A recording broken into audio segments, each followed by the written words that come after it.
করে হয়েছি, কিন্তু একটা জিনিস, বাংলাদেশটাকে যিনি ডিজিটাল বাংলাদেশে রূপান্তরিত করেছেন, আর এইটার প্রোডাক্ট হচ্ছে কি আপনার ফেসবুক।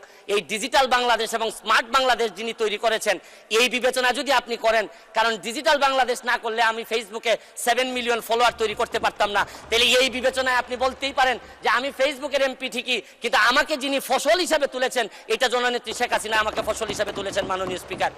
মাননীয় স্পিকার, এই ফেসবুককে ব্যবহার করে আমি অসঙ্গতির কথা বলেছি।